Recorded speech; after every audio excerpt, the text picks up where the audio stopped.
So I'm going to keep this initial review video fairly short and also a bit vague, and you can mostly just use your ears. There will be no spoilers, and the gameplay shown all takes place within the first hour or so of the game. When the video is over, if you do decide that you want to purchase Baldur's Gate 3 and you want to support the channel in the process, please consider using my GOG affiliate link down below in the description. So the main reason why I'm keeping this fairly short is because I've not beaten the game yet. The review codes got sent out less than 4 days before official release, so even if you played 20 hours a day, you would still barely reach that 75 to 100 hour mark that Larian has said would be the average player's playthrough. I just couldn't get myself to skip dialogue and cool quests. I couldn't get myself to put the game on easy mode to save time. I genuinely am trying to enjoy my first run and take my time, even if that's not smart from a content creator business perspective. So yeah, I have been playing quite a lot though, and I've made it to areas that no one but Larian and the review code receivers have been to. And with that said, the majority of my time has still been in Act 1. This game is absolutely massive, and if you're someone who likes to let all of the dialogue scenes play out, you want to know what all of the companions think after special events occur, if you're someone who values exploration and doing all of the possible side quests, well, you're also going to be on Act 1 for quite a while. I do gotta say, playing Act 1 again, but the full version this time, has genuinely been an enjoyable experience. Knowing that this time all of my choices will actually matter, and that the actions that I take now on this run will have rippling effects throughout the entire game, has made me once again fully invested into this content. As I started nearing the new areas that we were not able to explore in early access, it became really tempting to peek, and peek I did. Let me just say, all of you who played early access, I think the vast majority of you are going to be so excited to enter into these new content areas. And when I actually made it to them, when I actually completed the Act 1 content and moved on in a proper way, I don't even have words to explain to you all how excited I was and how immersed I was into the world to push into these new areas. These areas are gorgeous, and the visuals are by far the best the CRPG genre has ever seen, and being able to pull that camera down into that third-person perspective, I think it's so amazing that Larian offers this, and it really, really adds to that immersion and the exploration. I hope more CRPGs allow us to do this in the future. Now, this feeling alone is a feeling I've only felt a few times over the past couple years, and that was with Elden Ring and also Hogwarts Legacy. And I'm strictly just talking about that feeling of total immersion into a beautiful, mysterious world. I'm not speaking on game mechanics yet. So buckle up. All of you that already own the game, I promise you, when you reach the new areas, you're going to feel emotions. You're going to feel like that kid on Christmas once again. Now, Sven said last month that Act 1 is about 33% more different, changed, and added to than what we saw in early access.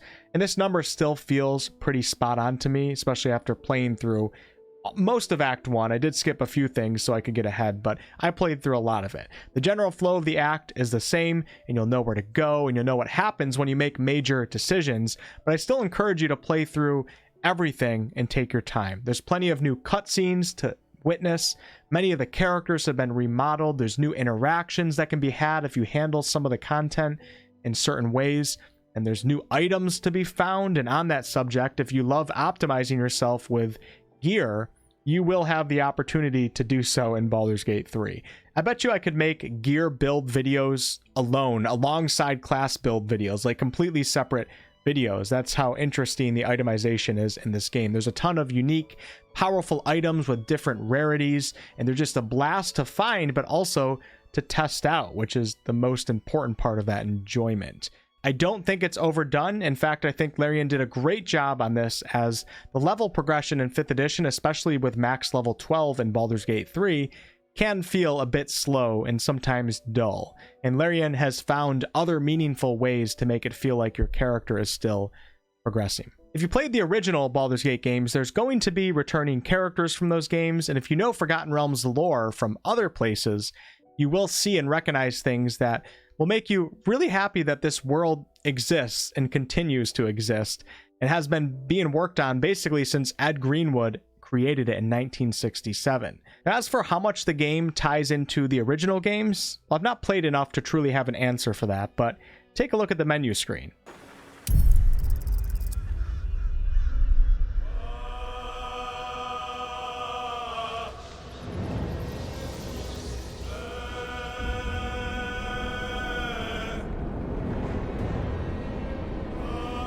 Larian did an excellent job tying Forgotten Realms lore into the game, whether that be from video games, canon books, or D&D adventure modules, and I, for one, greatly appreciate this. This is not just its own little narrow adventure within a small spot on the Sword Coast. This is an adventure that ties into and references so many major events in Forgotten Realms lore. Some of the companions will be telling you stories of lore that I went over in some of my previous lore videos, and hearing these stories in-game being told from a character who's actually part of the world and sometimes related to these events is a wonderful, wonderful feeling. If you don't know Forgotten Realms lore, don't worry though, as I think Larian did a pretty good job keeping these topics somewhat beginner-friendly and somewhat simple to understand. What's not simple though, and this is one of my favorite aspects of the game so far, is the game's story. And this goes for the main story and the companion stories alike. Starting with the companions, Larian has created extremely intriguing stories. This is of course subjective, but I'm just really enjoying the companions. I'm having major choice paralysis over who to take with me when, and almost every time I go to camp, and you will see this in my Let's Play series, which episode 1 should already be out on the channel right now, I have a genuine interest in speaking to all of them over and over again to see if they offer any of their thoughts on what had occurred that day. These companions offer insight in their perspective on so many things that you do and things that happen around you. Each companion has their own unique perspective, and they each have their own very unique personality. I think a few of you who may have not loved many of them in early access, this may change a bit with your full game experience. For example, Will was my least favorite character pretty much by far in early access, and he's now one of my favorite characters.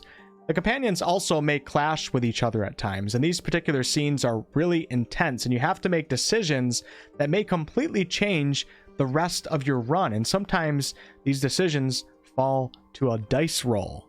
So be really careful about what you're willing to risk. Each companion has their own personal problems and quests, but Larian does a really good job tying all of that to the main story, so no one individual feels disconnected or out of place.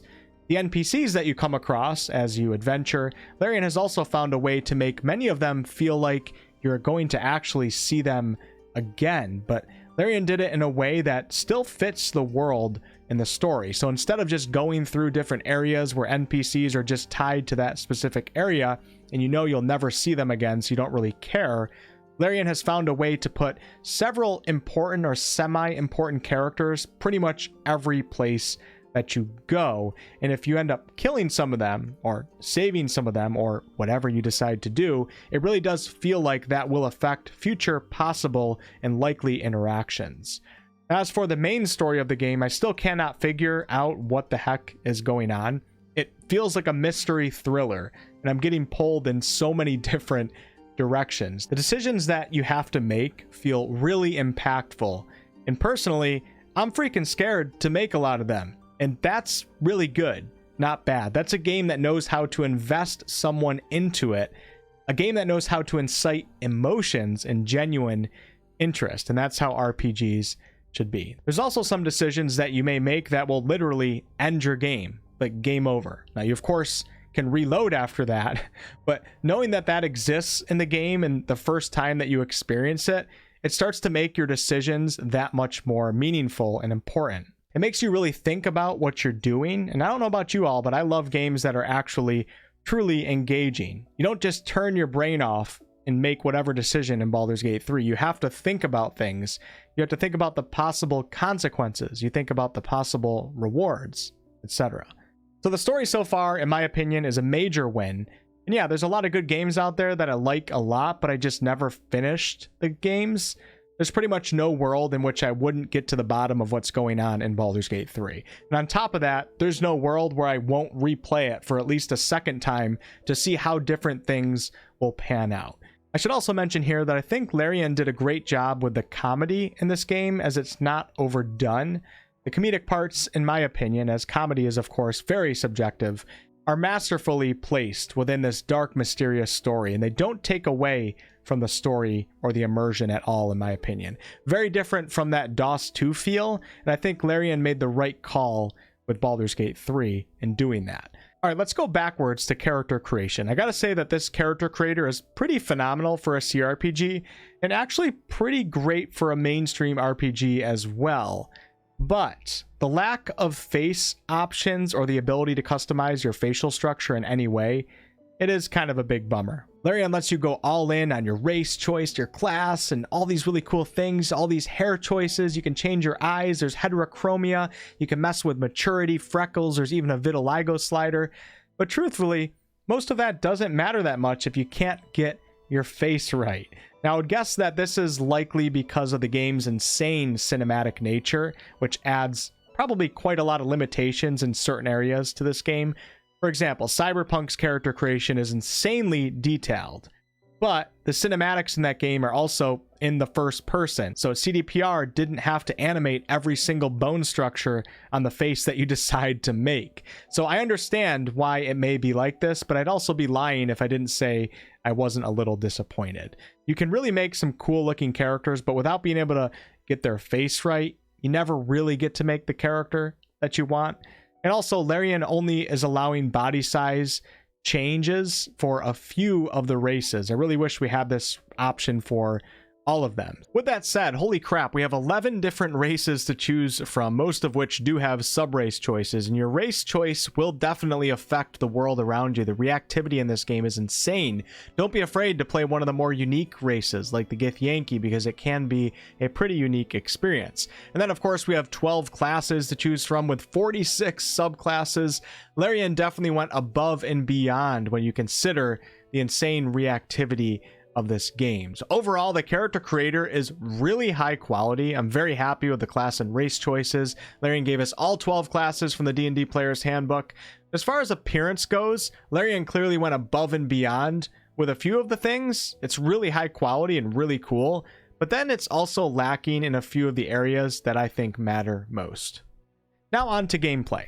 Very fun, and the sandbox nature of this game, where you can go into an area and kind of do whatever you want to try to achieve whatever your goal is a Larian specialty. They excel in this type of design. I think they did a really good job of allowing a ton of freedom in BG3 without it being too loosey-goosey, where the rules and parameters can actually ruin immersion.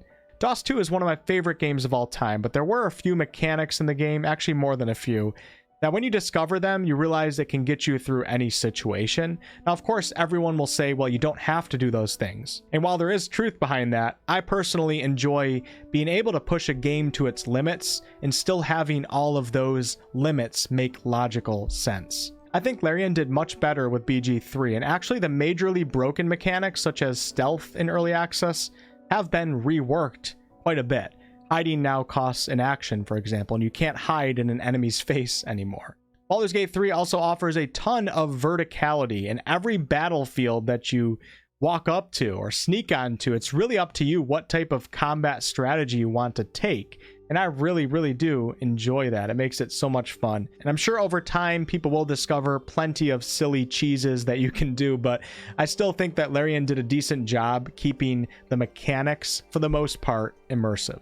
Now, of course, this game is based on D&D 5th edition rules and mechanics, but Larian has certainly spiced that up a bit. I think for a video game, Larian has implemented 5th edition quite well. Where 5th edition may lack in a video game, such as some of the martial classes being a bit more on the boring side in terms of gaining cool skills and abilities, Larian has found other ways to make up for that, such as weapons having their own unique skills. The crazy gear that you find as you play will offer you special unique spells and skills that you wouldn't have had otherwise. And there's even a hidden skill tree that all players can unlock depending on their actions. So bravo to Larian for making a 5th edition game that is damn fun, and it's definitely come a long way since the start of early access. And since early access, Larian has also added a few completely new systems, such as the alchemy crafting system, which actually makes picking up loot and looking in barrels for like plants and herbs quite fun.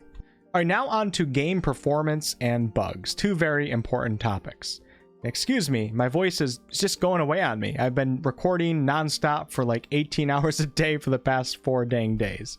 So excuse that. Hopefully I can get my voice back here in a day or two. I just don't have much power behind it.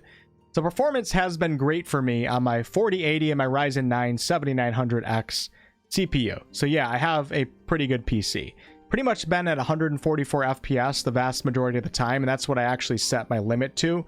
And when I venture through some more of the crazy lighting areas, I sometimes will dip down to 100 to 130-ish, but very rarely did I see anything in the 90s. So the game is really smooth for me. Zero complaints in that department, but keep in mind everybody's PC is different. Now, where I do have complaints, though, are with bugs.